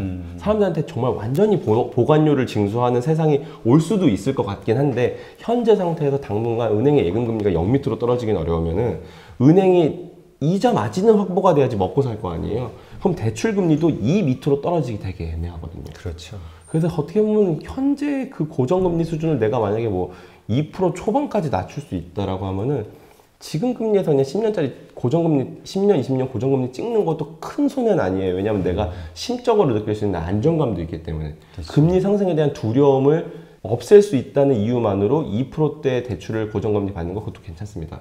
변동금리는 일종의 배팅이에요. 한국 경제 완전 망가질 거야. 뭐 계속 불행한 이슈 나오겠지. 근데 큰 사고는 또 안 나. 그냥 계속 그냥 일본처럼 저금리가 될 거야 라고 생각하시면 변동금리고, 은행의 어떤 최소한의 이자 마진을 확보하기 위해서 현재 대출금리보다 우리나라가 더 기준금리가 진짜 아예 0%가 된다 해도 큰 버퍼는 없지 않을까라고 생각하면은 지금 고정금리도 나쁜 선택 아닙니다. 본인의 어떤 위험 선호 현상을 감안해서 하시면 될 것 같습니다. 그러니까 참 사실 지금 상황은 대출 받은 사람이 행복한 고민을 하는 거나 마찬가지네요. 만약에 뭐 대출 받아서 뭔가 사놨으면은 사실 어쨌든 행복한 고민하는 상황에서, 네. 아마 이 말씀은 이제 새롭게 뭘 그래서 사실 분들은 이제 이런 거 그러니까 볼 수 있죠. 한국 같은 경우는 뭐 IMF니 금융위기 같은 것들을 경험을 해봤기 때문에 사람들 잠재 속에는 환율이 또 어떻게 치솟을지 모른다, 위기 상황이 되면 이런 이제 공포심은 있거든요. 그 공포심이 해외 투자를 또 가로막은 되게 큰 이유 중에 하나죠. 그러니까 어쨌든 뭐 해외 투자를 우리가 적극적으로 나가면 이런 것의 리스크가 조금 더 낮아지는 행동이 될 수 있다, 이 얘기신 거죠. 네, 맞습니다. 네. 자, 이런 상황에서 전세로 사는 거는 바보짓이다, 그냥 집을 사라, 이런 얘기도 있어요. 이거에 대해서는 어떻게 생각하세요? 그거 굉장히 어려운 문제인데, 일단 저는 자기가 평생 살아도 괜찮은 동네면은 사도 된다라는 말씀을 드리는데, 지금의 전세 가격은 얼추 서울 지역 같은 경우에는 매매 가격의 절반 수준 정도밖에 안 돼요. 이게 과거에 집값 좀 쌌을 때는 매매가에 전세가가 80%까지 붙어 있었단 말이에요. 그렇죠. 그때는 전세 사니 집 사보자, 이런, 뭐 그때 당시에 다 부동산 안 좋다고 얘기했지만 전세 사니 집 사보자라는 선택을 하신 분들이 지금 많은 돈을 버신 거죠. 근데 저는 그렇게는 말씀드릴 수 있을 것 같아요. 지금 전세 가격만 놓고 집을 사기에는 굉장히 위험해요. 과거에 비해서 전세가가, 매매가 대비 전세가가 많이 낮아져 있는 상태니까. 네. 근데 금리가 계속 낮아질 걸로 예상하시는 분들은 전세가 계속 올라간다는 거엔 동의하셔야 됩니다. 금리가 낮아지면은 전세를 제가 한다 하더라도 제가 실제로 내고 있는 비용은 떨어지는 셈이 되니까, 그렇죠. 전세가는 계속 올릴 수밖에 없어요. 금리가 더 낮아진다고 치면은. 다만 현재 전세에서 이거를 내가 투자를 할 때는 집 한 채까지는 투자라고 저는 생각 안 합니다. 내가 평생 살 집을 고민 안 하고 사는 거기 때문에, 그리고 나중에 나이가 먹고 나서는 주택 영목이지로 돌려가지고 다시 현금화 시키면서 점차 나의 집의 가치를 빼먹을 수 있거든요. 그러고서 이제 완전히 뭐 내가 죽을 때쯤에 내 자식한테 아주 이 집에 내가 다 이미 빼먹은 요만큼을 남겨놓고 간다라고 생각하면 집 한 채를 사는 건 투자 아닙니다. 그냥 내가 생필품을 사는 거랑 똑같아요. 집에 TV 없이 사는 게 이상하게 느껴지듯이 내 집이 없는 건 이상하다고 생각합니다. 집 한 채까지는 그런 고민하고 사는 건 아니라고 생각합니다. 그때는 그냥 정말 나의 목표가 있고 나는 이 동네에서 이 아파트를 살 거야 라고 하는 거에 대해서는 고민하지 말자. 근데 2채 이상 가는 거는 그거는 이제 개인적으로 알아서 하시면 될 예, 그렇군요. 우리 어느 분이 댓글을 하나 남겨주신 것 중에 제가 보기에는 우리 염상훈 저자님을 좀 아시는 분 같아요. 채권의 고수시라고 뭐 이런 말씀을 남겨놓으셨더라고요. 네. 아닌가요? 모르시는 분 아닐까요? 저는 그냥 채권 쪽에 오래 있었죠. 뭐 제가 처음 일하고 애널리스트 7년, 그 다음에 채권 영업 쪽 4년 해가지고 11년을 있었으니까, 네. 11년 가지고 고수라고 하기에는 좀 그렇게 막 엄청나게 긴 시간은 아니라고 생각하지만, 저의 경력의 대부분은 채권 쪽에 있습니다. 그렇군요. 그래서 이 채권과 관련해서 이제 오늘 좀 집중적으로 좀 물어보고 싶은 게 여러 가지가 있어요. 일단 첫 번째, 채권 투자는 안전한 투자인가요? 이거는 아니죠, 일단. 왜냐면 채권은 누군가 돈을 빌린 사람이 있고 돈을 빌려준 사람이 있으면 자동으로 생기는 게 채권이잖아요. 우리가 채권을 완전 유가증권에 한정시키면 조금 더 의미가 좁아지긴 하지만, 돈을 빌리고 빌려주면 그것만으로도 바로 채권이 생기는 거죠. 돈을 받을 수 있는 권리니까요, 채권이라는 말 자체는. 그럼 채권은 안전하냐? 그건 빌린 사람의 신용도에 따라서 전혀 다른 얘기가 될 것 같습니다. 다만 우리가 눈에 보이는 채권은 대부분 안전한 애들이 빌린 경우가 많죠. 일단 국가가 빌린 채권이 우리나라의 전체 채권에서 제일 많은 비중을 차지하고 있고, 또 실제 이렇게 채권 시장, 우리가 기관들이 거래하는 회사채 시장 이런 쪽에서는 발행을 하기 위해서만이라도 대부분 신용도가 안 좋은 애들은 아예 발행 자체를 할 수가 없어요. 그래서 신용도가 안 좋으면은 사모사채를 발행하는 거고, 아니면은 뭔가 옵션이 붙은 걸 발행하죠. 전환사채, 그러니까 CB나 아니면 BW, 이렇게 뭔가 당근을 주지 않으면 발행이 안 되는 친구들. 네, 그러니까 채권은 어쨌든 가장 중요한 거는 완전 다 다른 거고, 누가 발행을 했느냐, 누가 빌렸느냐에 따라서 안전이라는 거는 그에 따라서 다 달라질 수 있다. 그러니까 이제 국채를 안전하게 생각하는 사람들은 국채를 위주로 매입을 네. 하는 거군요. 그쵸. 투자를. 국채는 완전 안전합니다. 네. 그럼 아까 말씀하셨던 그 뭐죠? 그 브라질이나 무슨 터키나 이런 쪽도 그 나라의 그 국채를 말씀하신 거죠? 네, 맞습니다. 이거는 그 나라에서 발행하는 그 나라 로컬 통화 채권을 의미를 한 거고요. 그 나라에서 아무래도 경제가 좀 어렵고 후진국들은 달러로 채권을 발행하는 경우가 있어요. 네. 자기네 로컬 통화 채권은 이제 뭐 수요도 없고 애매하고 뭐 이런 경우에는 그런 걸 발행하기도 하는데 기본적으로는 그 나라 현지 통화 채권을 의미하는 거고 그거 자체는 절대 부도는 안 납니다. 현지 통화니까 발권력이 있거나 영원히 거둘 수 있는 세금이 있으니까 그건 안 망하지만 환율에서 망가지는 거죠. 예. 그냥 그 나라의 통화 자체는 상환이 되지만 그 나라의 통화 가치가 옛날에 짐바브웨 이런 것처럼 그렇죠. 인플레이션율이 막 10만 % 이렇게 가면은 예, 통화는 그냥 똥값이 되는 거니까요. 자, 그러면 채권의 가격은 어떻게 형성이 되는 거죠? 채권 가격은 우리가 이게 되게 어려운 문제거든요. 네. 채권 가격은 어떻게 변하느냐? 일단 금리가 하락하면 가격이 올라갑니다. 이게 무슨 소리냐? 채권을 실제로 트레이딩을 하는 분들은 채권 가격 변화에 따라서 큰 돈을 벌기도 하고 큰 돈을 잃기도 하거든요. 왜냐하면 저희는 기본적으로 거래 단위가 100억입니다. 예, 100억짜리니까 단 수익률이 1%만 움직여도 1억이 움직이는 거예요. 아, 그러네요. 네, 근데 그 100억짜리 채권을 하나만 사진 않고 또 막 몇십 개씩, 몇천 개씩, 몇십 개, 몇백 개씩 사니까 뭐 운영하는 규모가 뭐 몇천억, 조 막 이렇게 가다 보면은 정말 1%만 움직여도 엄청난 금액이 왔다 갔다 합니다. 근데 어떤 식으로 움직이는 거냐면 채권은 이렇게 보시면 돼요. 제가 오늘 은행에 가서 정기예금을 1년짜리를 가입을 합니다. 10,000원을 주고서. 근데 이자가 5%예요. 5%를 가정을 하는 거예요. 근데 내일 갑자기 그 은행에서 한국은행이 기준금리를 왕창 인하했던 어떤 일이 발생해가지고 갑자기 1년짜리 정기예금을 2%로 확 낮춥니다. 그럼 어제 제가 가입한 5%짜리 예금은 저는 기분이 좋잖아요. 그렇죠. 예. 하루만 늦게 가입했으면 2%짜리 예금을 가입할 뻔했어요. 근데 전 5%짜리 예금을 가입을 했잖아요. 그러니까 전 기분이 좋은 겁니다.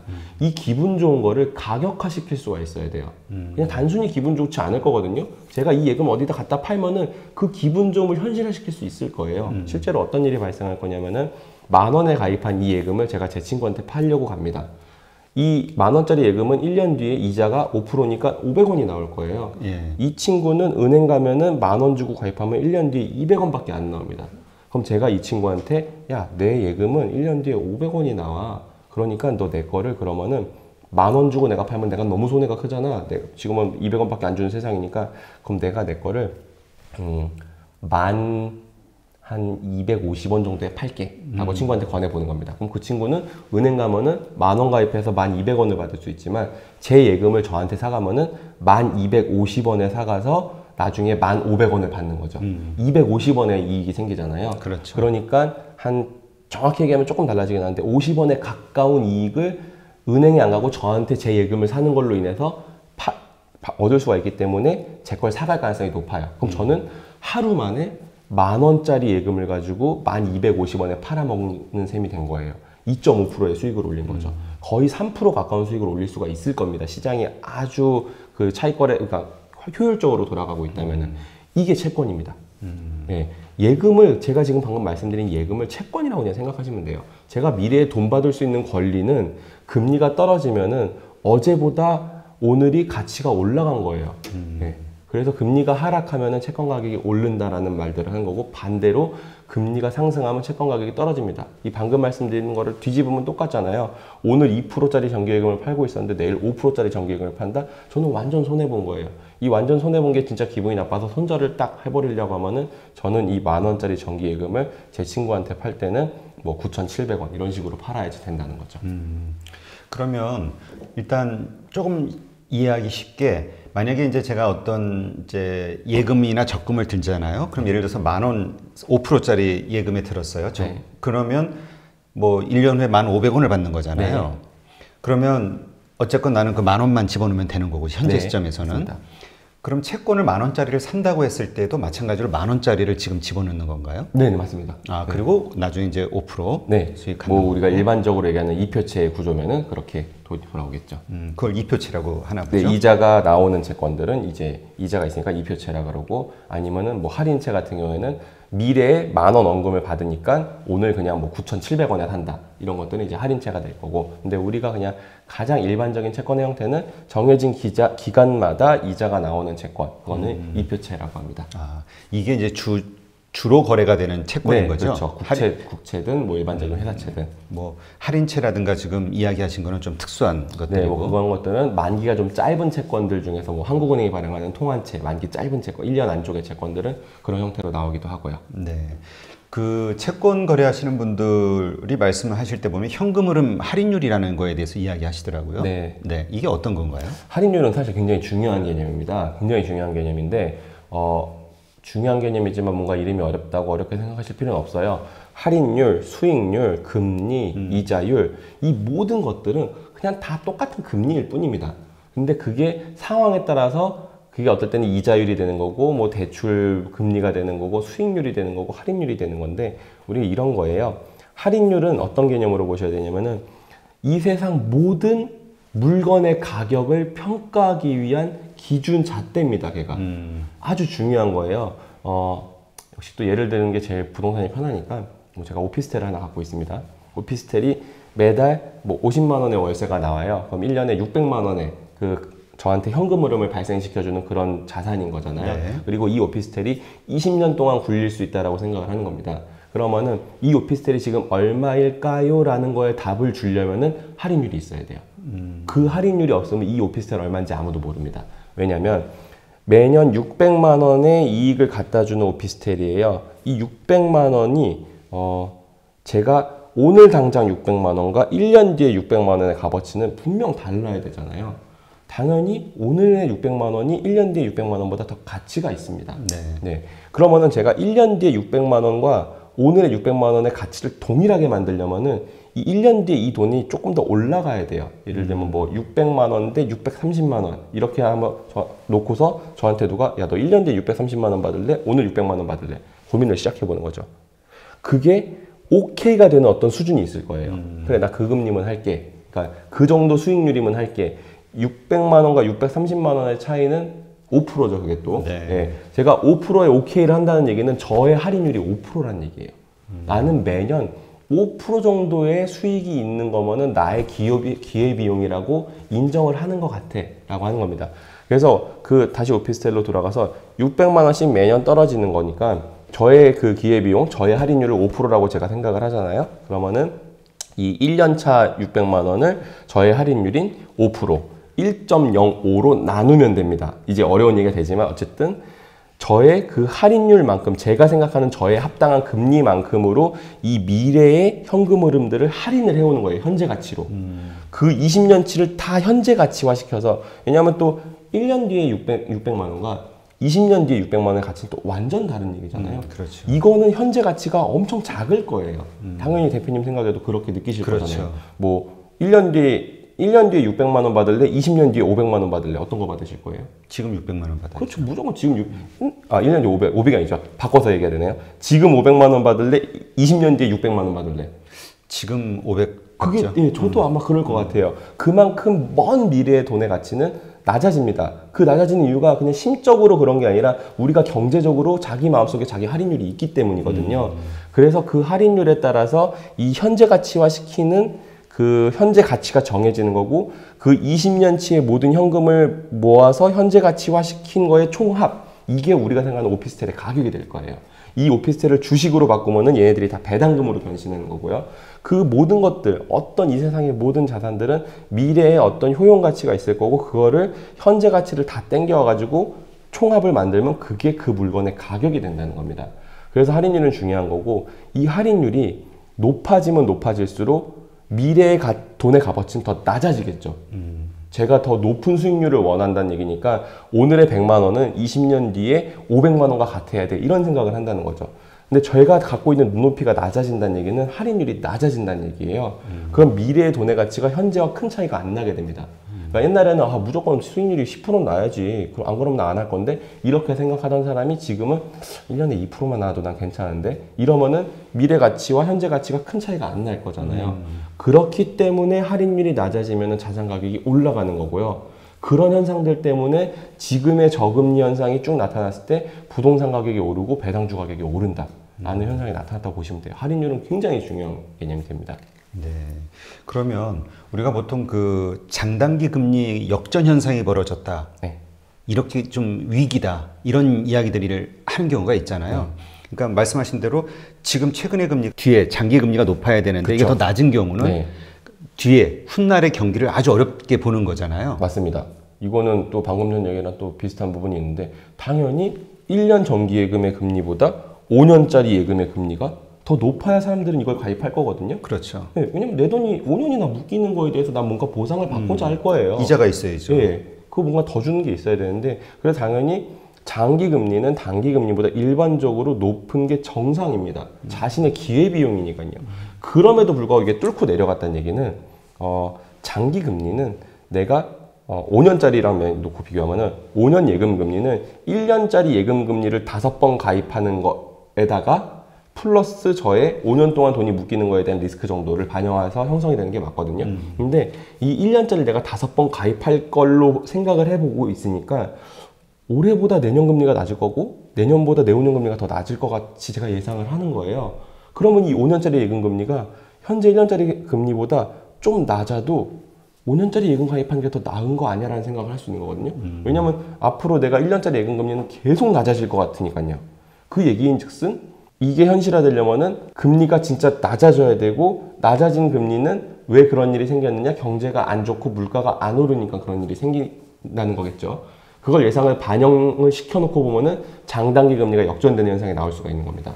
그럼 장단기 금리 역전은 뭐냐? 세상 사람들이 경제가 안 좋아질 걸로 예상을 하든 어떻게 예상을 하든 암튼 금리가 지금보다 미래에 더 많이 떨어질 것 같아 라는 예상을 반영시킨 게 장단기 금리 역전이라는 겁니다. 그래서 그게 경기 침체의 신호냐? 그거는 경기 침체 신호라기보다는 경기 침체에 대한 예상을 반영한 거고요. 그것과 우리가 과거에 뭐 리먼 브라더스 파산, IMF 시기 이런 극단적인 위기는 전혀 별개입니다. 저성장과 위기는 다른 얘기인 거죠. 저성장은 계속 할 수도 있어요. 성장률이 안 좋을 수는 있죠. 그러나 리먼, IMF 같이 위기가 꽝 터지는 거는 장단기 금리 역전으로는 설명할 수 있는 부분은 아닙니다. 그러니까 이전에 나왔던 어떤 출연자분께서 그런 말씀을 하셨어요. 장단기 금리 역전 현상으로 경제 위기의 징후가 될 수 있다는 것은 이미 지나간 이야기고 맞습니다. 지금은 이제 저금리 시대가 됐기 때문에 금리가 오르지 않으면 장단기 금리 역전돼도 의미 없다. 네. 예. 그리고 금리가 오르지 않으면 그러니까 저금리 시대에서는 누군가 감기를 달고 살 수는 있지만 잘 안 죽어요. 이자 비용이 낮으니까요. 근데 그냥 계속 그 상태로 저성장을 갈 수는 있는 거죠. 근데 위기는 신용금리가 급등하면서 발생을 하는 겁니다. 항상 위기가 터지려면은 무조건 상황은 이거예요. 서로 대출을 다 회수해야 됩니다. 그래서 막 나 돈이 없어 죽겠는데 자꾸 내가 돈 빌려준 사람이 저한테 와가지고 돈 내놔. 돈 내놔를 해야 그게 진짜 위기라는 거죠. 그거 말고는 다 감기다. 정말 딜해버리지. 돈 내놔 상황이 발생해서 서로 다 대출을 상환하라는 요구를 받으면은 방법은 하나밖에 없잖아요. 내가 가진 거 다 팔아야 돼요. 그럼 모든 자산 가격이 다 붕괴하기 시작하는 거고. 딜해버리지 없이 그 위기는 없다라는 게 제 생각입니다. 네. 금리 변화에 따른 채권 가격 변화는 어떻게 이루어지는가 이런 질문이 있는데 뭐 조금 전에 설명하신 거하고도 연결이 되는 것 같은데요. 네. 예. 말씀드렸던 것처럼 그거는 막 어렵게 생각하실 필요 없을 것 같아요. 그냥 내가 오늘 산 채권이 내일 금리가 떨어졌다? 그러면 난 기분 좋은 거니까요. 그럼 가격을 올려서 제가 팔아먹을 수가 있습니다. 그래서 금리가 하락하면 채권 가격이 올라간다라고 보시면 될 것 같습니다. 그럼 개인들이 이제 채권에 투자를 할 때 방법이 이제 직접 투자하는 게 있고 ETF 투자하는 게 있고 그다음에 펀드 투자가 있다라고 하는데 그 장단점들은 뭐가 있을까요? 개인들이 일단 직접 채권 투자하는 게 좀 쉽지 않아요. 왜냐면은 잘 안 보이거든요. 뭐 증권사에 가면 뭐 특판 채권 뭐 이런 것들이 보이는데 그렇게 좀 제한적인 방법밖에 잘 안 보이고요. ETF는 국고채 3년 ETF가 제가 있는 걸로 알고 있습니다. 근데 그런 것들도 채권의 특징을 완전히 갖고 있지는 않습니다. 네, 그래서 개인들은 채권 투자를 하겠다라고 하면은 저는 해외 채권이 아니면 사실 잘 추천하지 않아요. 국내에서는? 네, 왜냐하면 우리는 모두가 다 국민연금을 가입했잖아요. 네. 그리고 또 대부분의 직장인들은 연금저축을 가입해 계세요. 네. 근데 그 연금저축을 주식형으로 가입하신 분들이 잘 없으세요. 그렇죠. 전부 채권형. 네, 이 낮은 금리에 지금 모든 분들은 생각보다 채권 많이 들고 계신 거예요. 국민연금의 절반 이상의 채권으로 운영이 되고 있고 연금저축도 그냥 금리형으로 가입하셨으면 그거 거의 다 채권형 상품에 들어가 있을 거란 말이에요. 근데 국내 채권을 또 산다? 전 그건 아닌 것 같아요. 내가 이미 나의 자산 포트폴리오에 이만큼의 국내 채권을 들고 있는 거나 마찬가지니 채권을 사시고 싶으면 해외 채권에 눈을 돌려서 나의 자산의 안정성을 높이든지 수익률을 높이는 현상을 고민하든지 아니면 주식으로 가셔라. 특히 어리면 어릴수록. 위험 자산에 더 적극적으로 투자해라. 나이가 어리신 분들은. 나이가 많으신 분들은 그럴 필요가 없죠, 당연히. 예. 그러니까 좀 안타깝게 현상에 대해서 이야기하시는 분의 의견을 들어보면은 왜 자꾸 은행에다 안전성을 따져서 은행에다 예금하든가 아니면 채권에다가 자꾸 가려고 하는지 모르겠다라고 하시는 분들이 있더라고요. 네. 일본 같은 경우도 그렇게 금리가 낮은데 은행에다 자꾸 저금하려고 하고. 그렇죠. 그건 아무래도 고령화 사회니까 나이 많으신 분들이 그 행동, 자기가 나이가 많으면은 당연히 은행에 갈 수밖에 없습니다. 내가 지금 좀 있으면은 이제 어떤 인생을 정리해야 될 시기에 내 자산 가격이 흔들리면 안 되잖아요. 병원비도 내야 되고. 그건 너무 어쩔 수 없는 부분이 좀 있을 것 같아요. 네. 그러니까 우리 같은 경우도 지금 국내 채권, 그러니까 채권에 정말 투자를 하고 싶다면 이미 간접적으로 우리는 이렇게 저렇게 투자가 돼 있으니 예, 해외 채권에 투자하는 거 아니면은 네. 좀 더 위험 자산 쪽으로 하는 게 낫다. 그게 맞지 않을까라는 생각. 해외 채권에 투자한다고 했을 때는 어떤 방법으로 투자할 수 있는 거죠? 지금 우리나라에서 해외 채권에 투자할 수 있는 방법들은 역시 그냥 증권사를 가가지고 예, 지금 뭐 살 수 있는 채권이 있는지 좀 알아보고 예, 지금 뭐 큰 증권사들 같은 경우에는 그런 해외 채권을 직접 살 수 있는 방법들이 꽤 있거든요. 그래서 뭐 브라질 채권 이런 것들은 실제로 개인들이 많이 사기도 했고요. 네. 자, 그러면 이제 채권을 투자할 때 그 하는 방법과 그 최소 금액 같은 게 있지 않습니까?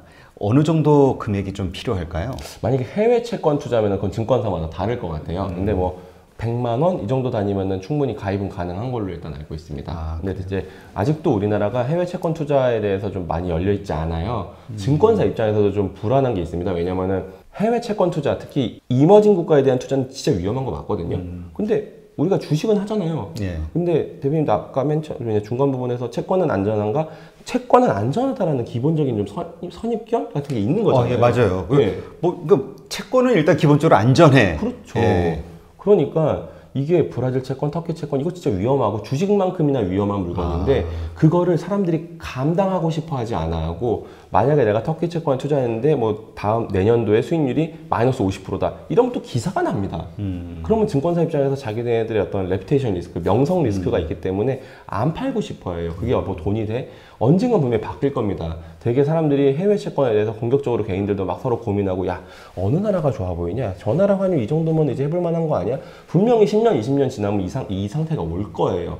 아직은 우리나라 뭐 해외 채권 살려고 보면은 뭐 살 수 있는 나라가 2개, 3개 이렇게밖에 안 보이는 현상이 있지만 분명히 조금씩 변할 겁니다. 그래서 공격적인 환 투자가 되게 사람들한테 당연하게 여겨지고 주식만큼이나 사람들이 환을 궁금해하는 세상이 저는 올 거라고 봐요. 그래서 그런 거에 대한 관심을 높여나가는 건 되게 좋다고 생각합니다. 그러면 우리가 보통 주식 같은 경우는 그 뭐 예를 들어서 뭐 가치주를 찾아서 장기 투자하는 게 좋다 뭐 이런 이야기들이 하고 있는데 이 채권 같은 경우도 어떤 뭐 보유 기간이 뭐 어느 정도 적당한 기간이 있나요? 아니면 채권은 일단은 뭐 내가 살 수 있는 상품이 있냐 없냐가 중요하긴 한데 그게 보이잖아요. 만기가 딱 정해져 있잖아요. 자기가 투자한 건 자동으로 그 만기에 결정이 돼버리는 거죠. 그래서 자신의 상황에 맞게 투자하는 게 좀 중요하다고 봅니다. 특히 이렇게 나이가 어린 분들은 자신의 어떤 인생의 큰 변화들이 몇 개가 나타나잖아요. 뭐 결혼, 집 구매, 출산, 뭐 아이의 학교 입학 이런 등등이 있으니까 그거에 맞춰서 채권은 맞춤 투자가 가능한 게 어떻게 보면 또 장점이 될 수도 있죠. 그러면 제가 예를 들어서 이렇게 채권을 매입을 했어요. 투자를 하고 그러면 그 상태에서 중간에 또 팔 수 있는 거 아닌가요? 만기가 있다 하더라도. 그러니까 기관들은 중간에 얼마든지 팝니다. 아무 손해 안 보고 팔 수 있지만 개인들이 증권사를 통해서 그런 식으로 채권을 샀을 때는 또 많은 비용을 물게 돼 있어요.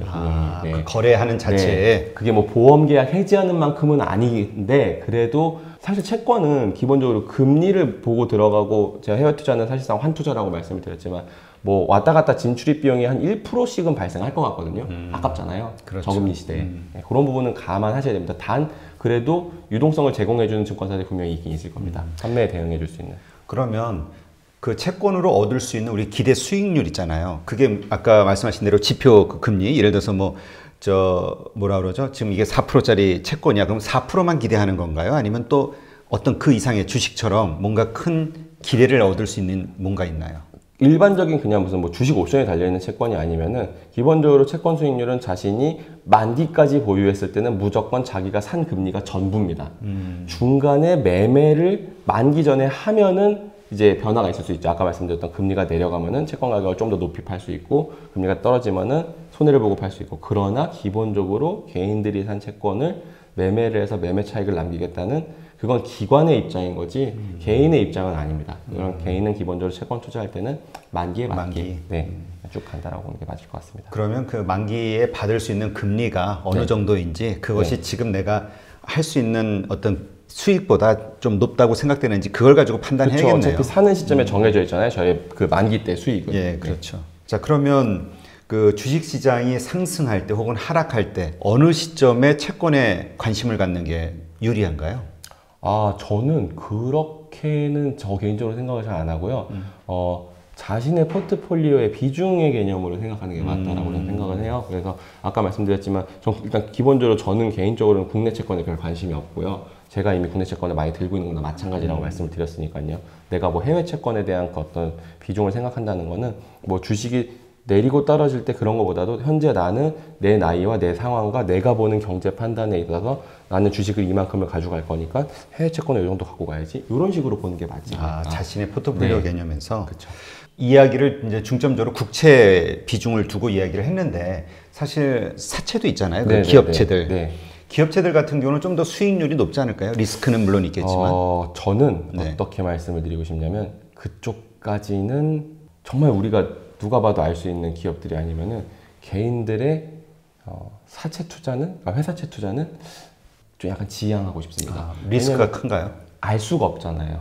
예, 뭐 물론 많은 자료들을 통해서 자기가 보고 뭐 공부를 막 진짜 많이 했으면 모르겠는데 우리나라가 또 워낙 그 회사채 금리가 다른 나라에 비해서 좀 낮은 나라예요. 네. 신용에 대해서 비용을 많이 안 잡아먹는 나라 중에 하나입니다. 그래서 우리나라에서 회사채 투자까지 굳이 할 필요가 있을까? 예, 굳이. 그러니까 내가 어차피 뭐 우리가 들어도 이름을 아는 기업이면은 은행 금리랑 큰 차이도 나지도 않아요. 예. 근데 이름을 모르는 기업이다. 그거는 자기가 고민을 많이 해야 되잖아요. 그렇죠. 예. 그러느니 차라리 해외에 그 나라 국채 투자는 환 리스크만 생각하면 되잖아요. 그 나라 경제는 딴 나라 경제는 공부할 수가 있어요. 자기가 생각을 가져볼 수도 있고. 그렇죠. 근데 한 기업의 리스크는 정말 변수가 많죠. 한계가 있습니다. 네. 그 안에서 무슨 일이 있을지 모르잖아요. 그리고 또 그런 리스크를 감당하고 얻을 수 있는 수익이 또 엄청나면 크지도 모르는데. 네, 맞아요. 지금 그 이렇게 채권이라는 것이 이제 이렇게 구조가 이루어져 있고 수익을 얻을 수 있는 것이다 이제 말씀을 해주셨는데 이제 마이너스 채권 금리 채권이 있잖아요. 네. 여기다 투자하는 이유는 도대체 뭔가요? 이게 이유가 있을 수도 있는데 마이너스 채권은 일단 그 현실화하는 게 되게 애매해요. 왜냐면은 발행 기업이 이자를 투자자한테 받아내야지 마이너스 금리가 되는 거거든요. 원래 당연히 돈을 빌렸으니까 이자를 줘야 되는데 마이너스 금리라는 얘기는 돈을 공짜로 빌린 게 아니라 아예 돈을 더 받으면서 빌렸다는 얘기가 되니까 예, 그렇죠. 마이너스 금리는 발행 금리 자체는 0으로 해버리고요. 네. 이거를 더 투자자가 비싸게 사면 마이너스 금리 채권이 됩니다. 예를 들면 제가 10,000원짜리 채권을 11,000원에 사버리면 마이너스 채권이 되는 거죠. 왜냐면 저는 만기 때 10,000원밖에 못 받을 거를 11,000원에 샀으니까 저의 수익률은 마이너스가 되는 거잖아요. 마이너스 10%가 네, 되는 그 언저리가 되겠죠. 이게 마이너스 채권인데 이걸 도대체 왜 하느냐? 이 제정신이면 이거 할 이유가 없잖아요. 그러니까요. 네. 왜 그럴까요? 이게 하는 이유는 일단 가장 기본적인 이유는 환입니다. 아까도 말씀드렸지만 제가 해외 채권 투자는 기본적으로 환에 투자하는 거지 금리에 투자하는 게 아니라고 말씀드렸잖아요. 어차피 내가 이 나라 환에 투자할 거면은 그 투자를 그 나라 지폐를 할 수는 없어요. 왜냐면 뭐 해외에서 투자가 들어오면은 뭐 100억, 200억, 몇천억, 몇 조 단위로 살 건데 그거를 지폐로 달라고 해도 주지도 않을 거고 어쩔 수 없이 뭔가를 사야 돼요. 네. 근데 그럼 뭐 가끔 그런 말씀도 하시거든요. 그 나라 은행 예금에 가입하면 되잖아요. 안 되죠. 은행 예금은 리스크가 있는 거잖아요. 그 은행이 망할 리스크가 작지만 있잖아요. 그러니까 그 나라 국채에 투자하는 겁니다. 기본적으로 환을 투자한다는 거는 기본적으로 그 나라 국채에 투자하는 건데 환에다가 투자하는 거기 때문에 그 나라 그 금리가 마이너스인 건 그렇게 중요하지 않다 이거죠. 어차피 그 마이너스가 만약에 뭐 마이너스 10%다 이러면은 환 투자하는 사람 입장에서도 좀 부담스럽죠. 10% 손해보고 가야 되는데. 근데 그래봐야 아직까지는 뭐 전 세계 마이너스 금리 난 나라들이 마이너스 1% 안쪽이잖아요. 다. 그 정도는 내가 그 나라 환에 투자함에 있어서 안고 가겠다라고 해서 하는 게 1번입니다. 마이너스 금리가 가능한 이유는 1번은 환 때문이고요.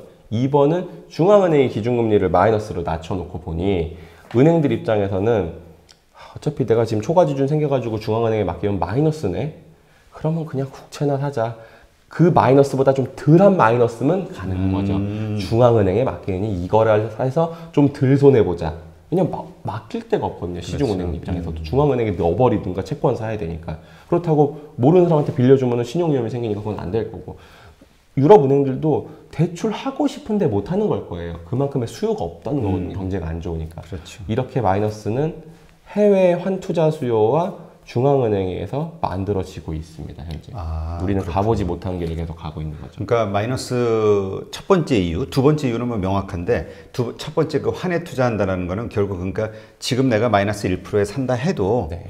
그 10년 후에는 환이 지금보다 강세가 돼서 거기서 수익이 나올 것이다. 네. 이렇게 기대를 그러니까 맞습니다. 환에서의 수익을 환에서의 기대하는 수익을 거군요. 기대하는 거죠. 아. 해외 투자자들은. 근데 국내 투자자들은 어쩔 수 없이 울며 겨자 먹기로 이거 아니면 내 유동성을 보관할 데가 없으니까 일종의 보관료를 내고 그냥 사는 겁니다. 자, 지난번 시간에 이제 영국의 브렉시트에 대해서 이야기를 나누면서 영국이 전 세계에서 차지하고 있는 경제 규모가 작기 때문에 뭐 사실 우리가 크게 걱정할 필요 없다. 브렉시트 여부에 관계없이. 네, 그건 감기일 거니까요. 네. 네. 그런데 모든 그 금융 관계자들이 다 이해를 그렇게 하고 있을 터인데 네. 그런데도 그 영국의 향방이 하나하나에 따라서 관심을 금융시장이 가져, 네, 엄청나게 요동을 치거든요. 네네. 왜 그런 걸까요? 그러니까 어쨌든 영국은 큰 나라잖아요. 영국의 감기가 전 세계에 영향을 미칠 수 있는 거죠. 그리고 영국은 또 금융이 발달한 나라잖아요. 이 나라가 진짜 유럽에서 빠져나오는 게 금융시장에 어떤 영향을 미칠지가 자꾸 촉각이 세워지는 거예요. 아까 말씀드렸지만 그냥 영국이 경기가 침체되는 건 그렇게 큰 이슈는 아니에요. 뭐 그래서 영국에 관련된 주식들이 빠지고 뭐 예를 들면 지금 미중 무역 분쟁 때문에 한국이 엄청나게 피해를 보고 있잖아요. 그렇죠. 한국 주식은 그걸로 인해서 빠진 주식도 굉장히 많을 거고요. 다만 그게 한국의 그냥 약간의 아픔이지 전 세계적으로는 그렇게 큰 이슈였죠. 이슈인데 그 정도보다 미중 무역 전쟁보다 브렉시트는 더 작은 개념으로 보이고요. 그럼에도 불구하고 자꾸 신경이 쓰이는 거는 저 나라가 금융의 중심지 중에 하나라는 거죠. 저기서 혹시 모르는 일 때문에 아까 말씀드렸던 돈 내놔 상황, 서로 대출 상환을 요구하는 일이 생길지도 모른다는 불안감이 있을 것 같아요. 근데 저는 계속 말씀드리는 게 그 상황만 아니면 나머지는 다 감기다. 저성장과 위기는 다르다. 라는 말씀을 계속 좀 드리고 싶습니다.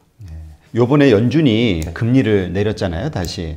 지금 이 상황을 어떻게 이해를 해야 될까요, 그러면? 연준은 일단 시장이 모두 예상대로 금리를 내린 건데, 네. 지금 이제 다시 내리기 시작하고서 이번에 세 번째 내린 걸로 제가 기억을 하고 있는데, 시장이 이제 추가 인하는 좀 어려운 거 아니야? 라는 생각들을 지금 벌써부터 하고 있거든요. 이번 연준의 인하는 그래서 지금 시장이 보고 있는 것처럼, 지금 어느 나라든 사실 금리 인하에 대한 효과에 대해서 다들 모호하다고 느끼고 있을 거예요. 그러면서도 경기가 안 좋으니까 할 수 있는 게 그거밖에 없잖아요. 결국 경기가 안 좋으면 나라 입장에서는 할 수 있는 게 금리를 낮춘다, 재정을 풀어버린다. 이 두 가지밖에 없거든요. 네. 재정정책과 통화정책.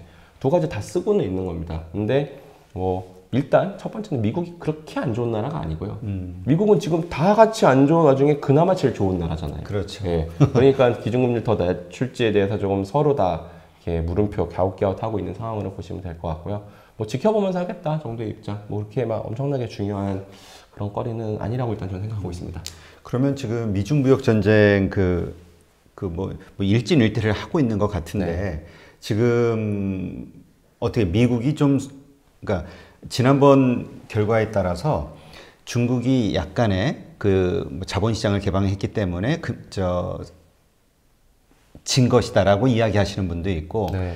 작은 딜 가지고 그 여러 가지 문제를 일단 유보를 시켰기 때문에 승리한 것이다라고 이야기하는 사람도 있더라고요. 이게 금리 이 경제학적으로 어떻게 이해를 해야 될까요? 미중 무역 전쟁이 금리에 미친 영향은 일단 기본적으로는 전 세계의 저성장을 초래했기 때문에 일단 금리 하락 영향을 미치긴 했습니다. 분명히 그렇죠. 뭐 주가가 많이 빠졌잖아요. 네. 그 기간 동안 작년 하반기 정도가 주가 하락의 가장 큰 원인이 미중 무역 분쟁이었으니까요. 그로 인해서 전 세계 금리가 다 하락하셨죠. 이 두 분으로 인하셔서. 그래서 뭐 그런 요인을 만들어내긴 했는데 계속 약간 하나씩 주고받는 느낌이지만 제가 느끼는 분위기는 미국 못 이긴다 어차피. 예, 이 달러의 패권을 아직 중국은 감당할 만큼 크지 않았구나를 좀 여실히 전 느꼈거든요.